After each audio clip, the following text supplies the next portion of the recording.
টি-20 বিশ্বকাপে বাংলাদেশ দল ভালো করলো নাকি খারাপ, প্রত্যাশার মাপকাঠি থেকে এক একজন এক এক রকম বিবেচনা করতেই পারেন। তবে টাকার অঙ্কের দিকে তাকালে মনে হবে বড়সড় সাফল্য নিয়েই বুঝি দেশে ফিরছে টাইগাররা। নাজমুল হোসেন শান্তর দল বিশ্বকাপ থেকে ফিরছে প্রায় 5.5 কোটি টাকারও বেশি অর্থ পুরস্কার নিয়ে। এই অর্থ পুরোটাই দলগত। ম্যান অব দ্য ম্যাচের মতো ব্যক্তিগত পুরস্কার যোগ করলে আয়ের অঙ্কটা আরও বড় হতো।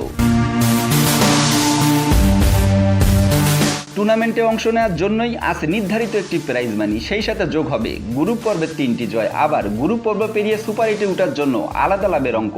যদিও সুপার 8-এ কোনো ম্যাচ জিততে না পারা বাংলাদেশের আক্ষেপেরও কমতি নেই। কোনো মতে সেমিফাইনালে উঠে গেলেই প্রাইজ মানি হয়ে যেত দ্বিগুণ। সুপার 8 থেকে সেমিফাইনালে উঠতে ব্যর্থ হওয়া 4 দল পাবে $3,82,500 বা প্রায় 4.5 কোটি টাকা। সেই সাথে 3 জয়ের জন্য ম্যাচ প্রতি $31,154 প্রায় 36,59,000 টাকা যোগ হচ্ছে বাংলাদেশের অ্যাকাউন্টে। সব মিলে এবারের বিশ্বকাপ থেকে বাংলাদেশ পাবে প্রায় মোট 5,59,00,000 টাকা।